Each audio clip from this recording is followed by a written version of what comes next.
중고등부 친구 여러분, 반갑습니다.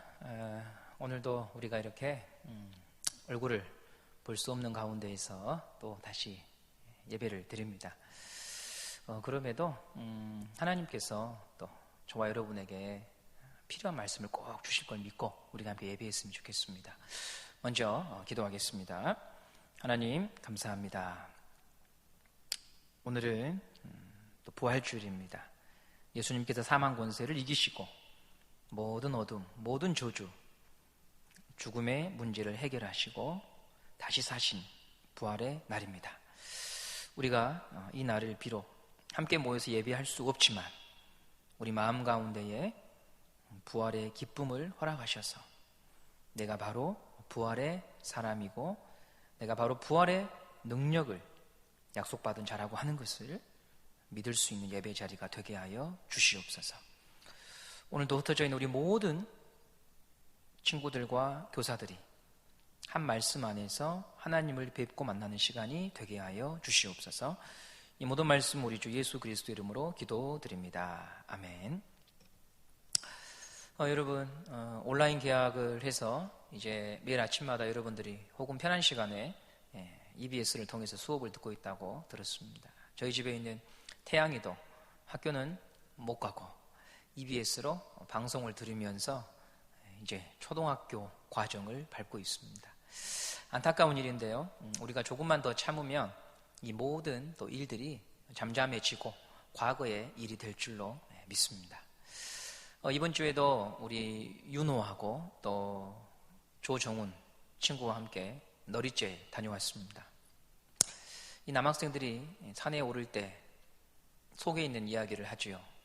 조정훈은 내가 누구를 좋아하는가, 어떤 여학생을 좋아하는가 저한테 이야기해 주었습니다. 발설하지 않기로 10만 원 빵을 했기 때문에 여러분에게 그녀가 누구인지는 말할 수 없습니다. 설교를 듣다가 졸음이 오면 한번 생각해 보시기를 바랍니다. 코로나 사태로 인해서 한국의 위상이 높아졌어요. 여기저기서 한국에 도움을 요청하고 있어요.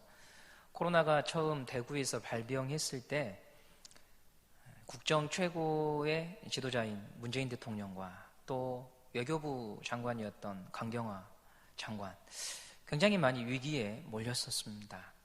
각 나라에서 한국과의 관계를 단절하다시피 입국을 거부하고 그래서 한국이 굉장히 어려운 형편에 놓여 있게 되었었죠.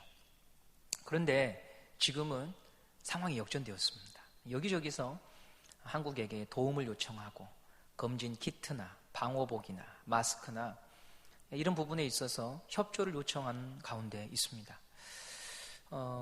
제가 이 광경들을 지켜보면서 한 가지 감사했던 것은 우리나라가 어려운 가운데 있어서도 중국인들의 입출입을 제한하지 않고 또 우리에게 도움을 요청한 나라들에 대해서 도움을 제공하고 베풀었던 것, 그 모습이 참 좋아 보였습니다. 물론 이 과정에서 어떤 국민들은 굉장히 또 비난하고 싫어했지요. 왜 중국인들을 입국을 막지 않느냐 이렇게 비난하기도 하고 우리나라도 방호복, 마스크, 진단키트가 부족한데 다른 나라에 그것을 제공하느냐 이런 비난들이 쇄도했습니다. 그럼에도 정부는 그런 욕을 먹으면서까지 다른 나라들에 대해서 그들의 아픔을 또 함께 짊어지고 가는 자세를 늦추지 않았는데요. 왜 이게 옳았느냐 하면 우리는 다 서로 엮여있기 때문에 그렇습니다. 오늘이 금요일인데요. 오늘 언론에서 발표한 확진자 수가 일일 이제 20명대로 진입을 했습니다. 그런데 이 코로나 사태는 우리만 잘한다고 해서 되는 일이 아닙니다. 최근에 발생한 확진자들이 거의 대부분 외국에서 입국한 사람들입니다. 외국에서 계속해서 발생하면 우리나라도 안전할 수가 없습니다. 지구촌은 엮여 있습니다. 너와 내가 딱 분리되는 것이 아니고 우리로 묶여 있습니다. 더불어 가야 됩니다. 함께 가야 됩니다. 그러므로 우리나라만, 한국만이라고 하는 생각들은 좀 내려놓고 함께 잘 살고 함께 치료받고 함께 건강한 그런 삶을 우리가 꿈꿔야 하는 것이죠. 우리는 지난 시간에 하나님께서 사람에게 주신 명령, 생육하고 번성하고 이 땅에 있는 모든 것을 잘 다스려라, 이렇게 하나님이 말씀하셨다고 하는 것에 대해서 배웠습니다. 하나님의 형상대로 지음받은 인간을 향하여 하나님은 자신이 만든 모든 피조세계를 아담아, 하와야, 잘 다스려라, 나를 대신해서 잘 다스려라, 이렇게 부탁하셨고 명령하셨습니다. 그런데 인간은 그렇게 하지 못했죠. 하나님의 말씀을 거역했습니다. 반역했습니다. 그리고 죄를 지어서 에덴 동산에서 쫓겨나게 됩니다. 죄로 인해 하나님 곁에 있을 수 없어요. 이것은 흡사 우리가 코로나에 감염되면 부모와 함께 있을 수 없는 것처럼, 오염이 되면 떨어져 있어야 되는 것처럼 하나님 나라에 있을 수 없고 이제는 쫓겨나고 추방되고 하나님과 함께 할 수 없는 그런 상태가 되어버렸던 것이었습니다. 하나님과 함께 있지 못하는 깨어진 관계, 이것은 비단 하나님과 나와의 문제만이 아니라 나와 다른 사람과의 관계도 깨트려지는 문제로 확장이 됩니다. 죄로 인해서 하나님과의 관계가 깨트려지고 사람과 사람과의 관계가 깨트려집니다. 이것을 보여주는 사건이 오늘 저와 여러분이 살펴볼 가인과 아벨, 이 가인과 아벨의 이야기입니다. 아담과 하와는 에덴 동산에서 쫓겨난 이후에 가인과 아벨을 출생하게 됩니다. 성경을 통해 두 사람이 어떤 사람인지 한번 잠시 살펴보겠습니다. 창세기 4장 1절과 2절에 이렇게 기록하고 있습니다. 아담이 그의 아내 하와와 동침하매 하와가 임신하여 가인을 낳고 이르되 내가 여호와로 말미암아 등남하였다 하니라. 그가 또 가인의 아우 아벨을 낳았는데 아벨은 양치는 자였고 가인은 농사하는 자였더라. 가인의 이름의 뜻이 1절에 나와 있어요. 내가 등남하였다, 내가 자녀를 얻었다, 이런 의미예요. 이 말의 의미는 에덴 동산에서 쫓겨난 아담과 하와가 얼마나 자식을 기다리고 있었는가, 그리고 그 자식을 얻었을 때 얼마나 기대하고 소망하고 사랑했는가, 이게 담겨져 있는 이름이에요. 지난주에 제가 언급했던 그 용조와 사도세자의 관계, 용조가 사도세자를 얻었을 때 여러분 너무너무 행복해하고 기뻐했습니다. 왜냐하면 자식 하나가 먼저 죽었거든요. 사도세자의 형이 죽었습니다. 그래서 이 사도세자를 어렸을 때 너무나 행복해했고, 그 너무나 기쁜 나머지 사도세자가 1살 때에 세자로 앉혀버립니다. 저와 여러분 모두 다 사실 부모님에게 그런 사랑을 받은 자예요. 그런 사랑을 받은 자예요. 아담과 하와에게 있어서 가인은 그렇게 기대할 만한 사람이었어요. 근데 두 번째 아들의 이름을 보면 여러분 아벨이라고 나와요. 아벨. 이 아벨의 뜻이 뭐냐면 허무하다, 이런 의미예요. 자식의 이름을요 허무하다, 공허하다, 쓸모없네, 이런 의미로 지었어요. 이 말이 무슨 말일까요? 성경에 나와 있지 않아서 저희가 잘 알 수는 없지만 아들의 이름을 허무라고 지었던 이유는 이렇게 추정해 볼 수 있어요. 가인에게 기대를 걸었는데 가인이 그런 삶을 살지 못한 것을 보여준 이름이 아니겠는가, 이렇게 생각해 봅니다. 이 용조가 사도세자를 얻었을 때 너무나 기뻐했다고 했지요. 그리고 세자에 앉혔습니다. 근데 이 유교 사회에서 왕의 가장 큰 책무는 뭐냐면 누구보다도 유교적 지식에 깊고 조예가 있어야 돼요. 용조는 실제로 15시간씩 하루에 책을 봤습니다. 15시간씩. 그러므로 자기가 지금 이 얻은 아들 사도세자는 자기보다 더 나은 왕이 되기를 꿈꿨을 텐데, 사도세자는 무엇을 좋아했냐면 활쏘기, 말타기, 그림 그리기, 이런 걸 좋아했어요. 그러니까 용조가 느꼈을 비애, 슬픔, 그리고 분노, 그런 것들이 세월 속에서 쌓여갔던 것이었습니다. 그리고 그것이 결국 아들을 뒤주에 갇혀 죽이는 지경까지 가게 되는 것이죠. 이런 역사들은 여러분 한번 집에 있는 동안 찾아서 보시기 바랍니다. 가인을 낳고 아담과 하와는 소망을 느낀 게 아니라 기대했던 것과는 정반대의 감정을 느꼈고, 그래서 두 번째 아들의 이름을 아벨이라고 지었습니다.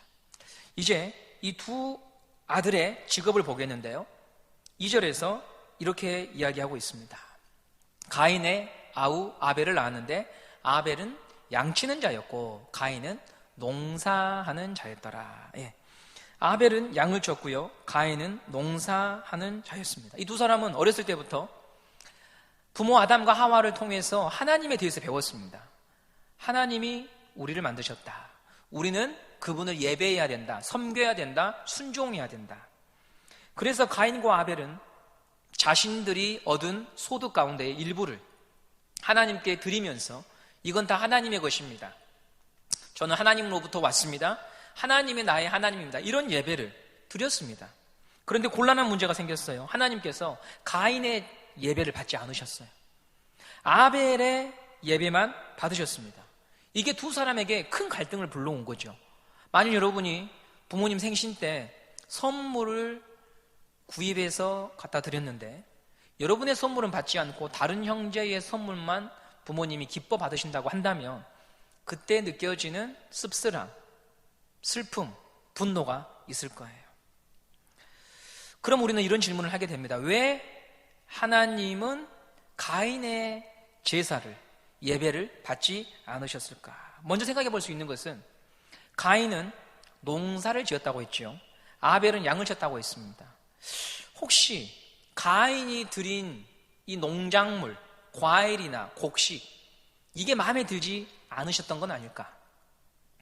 아벨이 드렸던 육류, 소, 양, 이런 것을 하나님이 좋아하셨기 때문에 아벨의 제물은 받으시고 가인의 제물은 안 받은 거 아닐까? 이런 생각을 할 수 있죠. 그런데 여러분, 하나님은 영이십니다. 영.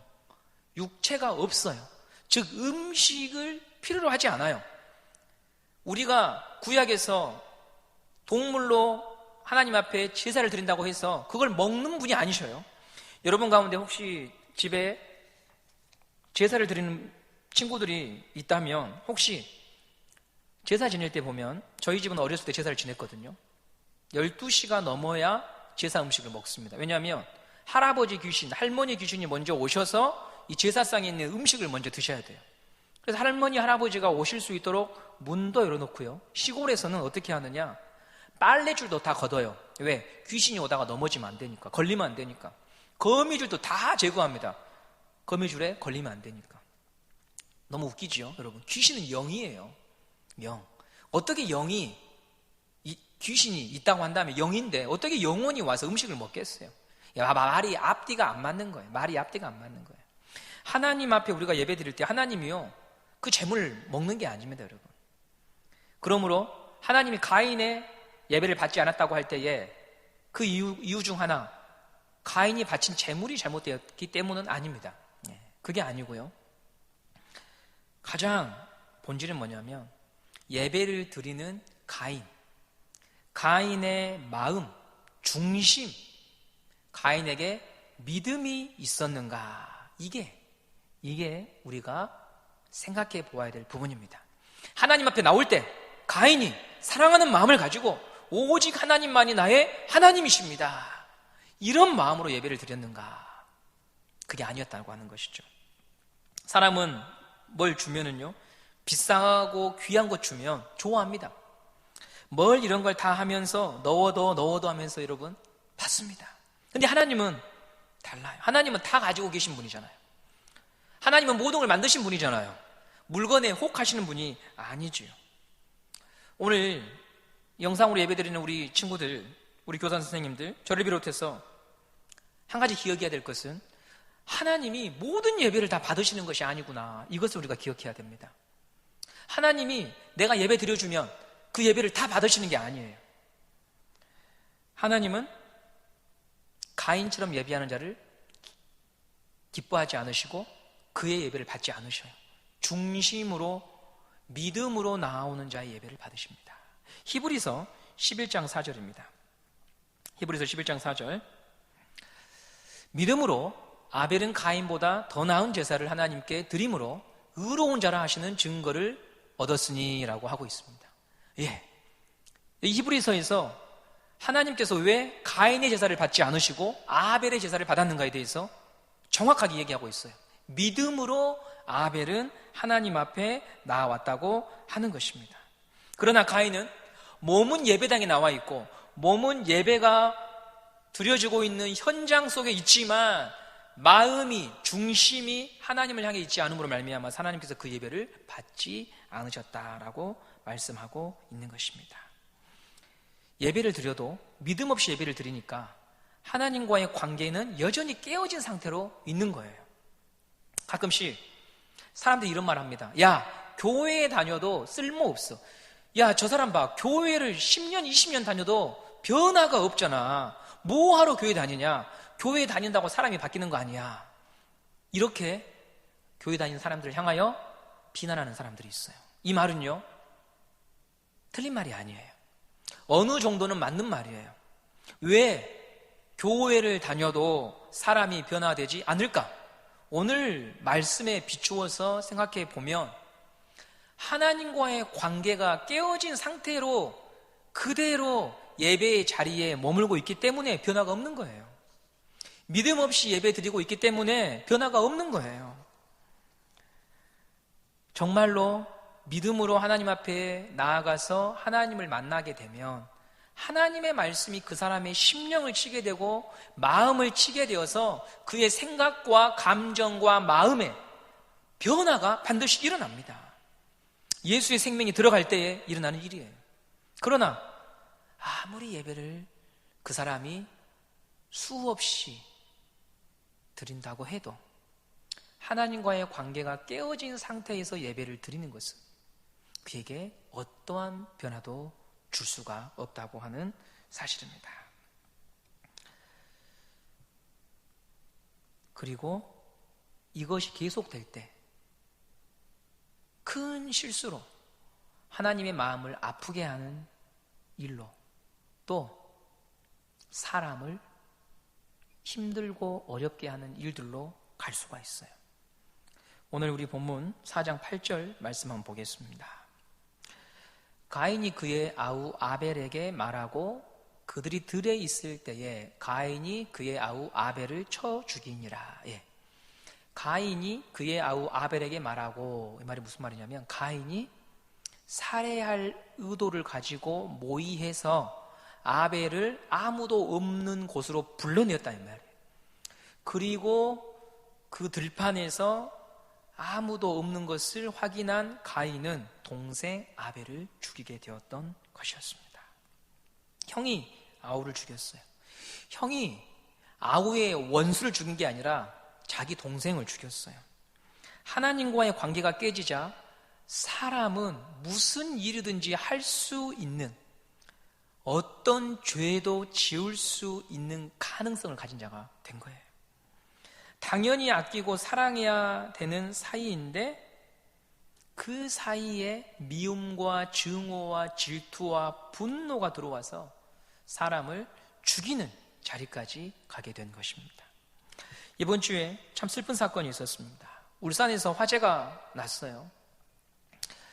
18세의 형이 친구들과 함께 집에서 라면을 끓여 먹었습니다. 이 라면을 끓여 먹고 집에 이 라면 냄새를 지우기 위해서 식탁에다가 초를 켜놨습니다. 그리고 편의점에 음료수를 사러 갔는데 아마도 이 초가 다 탔던지 넘어졌던지 화재가 발생하게 된 거예요. 편의점에서 나와서 자기 동네 쪽에서 소란스럽고 연기가 나고 불이 나기 때문에 봤더니 자기 집인 거예요. 동생이 있는데 동생이 자고 있었거든요. 형이 그 광경을 보고 집으로 뛰어 들어갔습니다. 그리고 빠져나오지 못했습니다. 동생도 죽고 형도 죽었습니다. 사람은 하나님의 형상으로 지음 받았는데 죄로 인해서 깨졌다고 말했죠. 형상이 오염됐죠. 그런데요, 이 형상이 오염되었지만 극단적인 악으로 치닫지 않도록 하나님께서 일부분 남겨놓은 형상의 모습들이 있어요. 그래서 혈육을 사랑합니다. 양심의 가책을 받습니다. 정의롭지 못한 것을 보면은 분노합니다.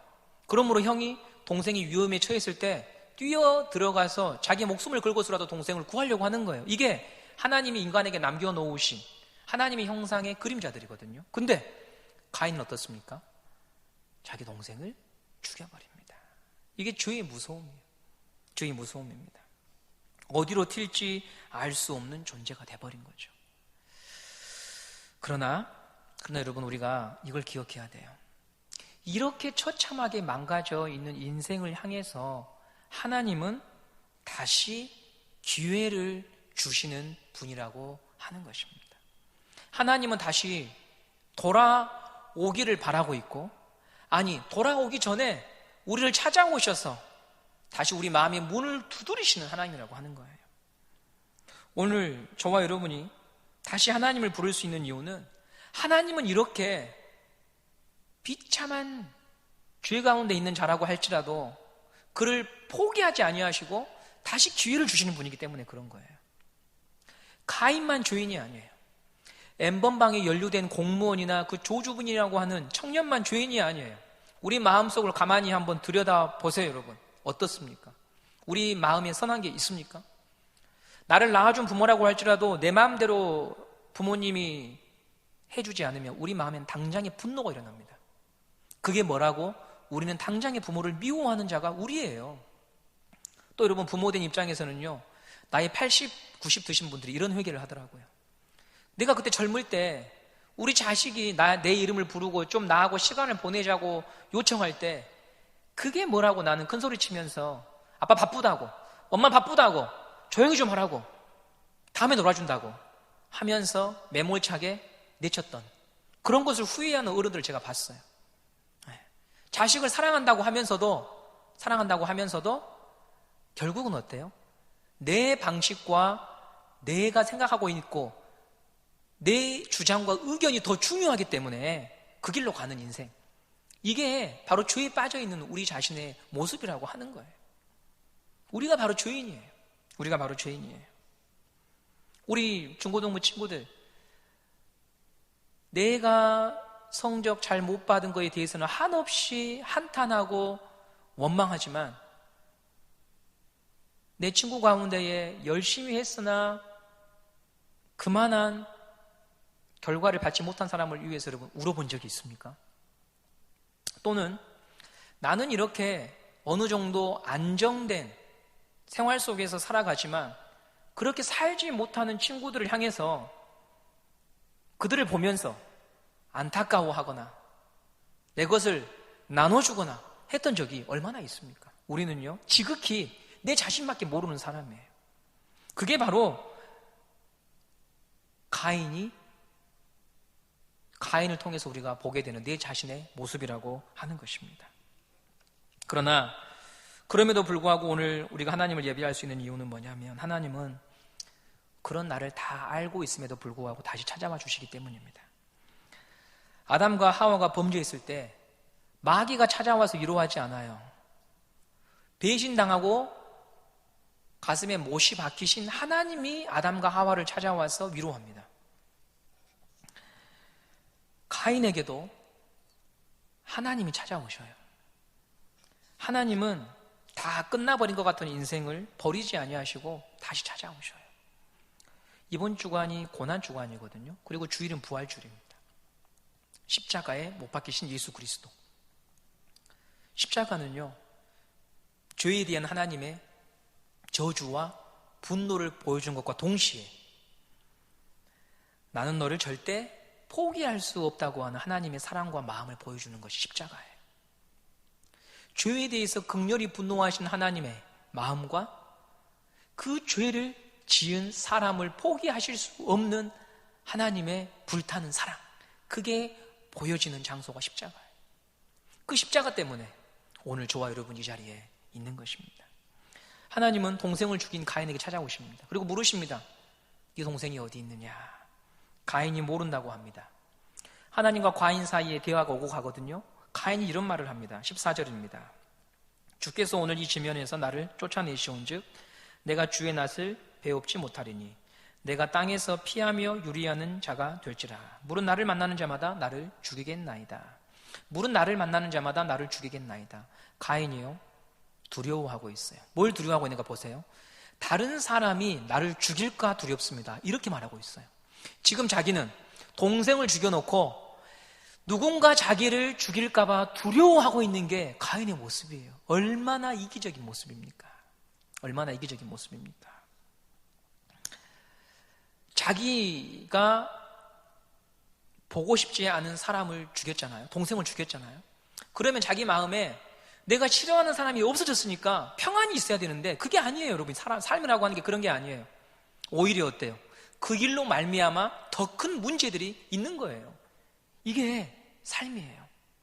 그 사람만 없었으면, 이 일만 없었으면 하고 생각하면서 우리가 억지로 그런 것들을 제거해 나가면 오히려 더 큰 문제에 봉착하게 되는 거예요. 더 큰 문제.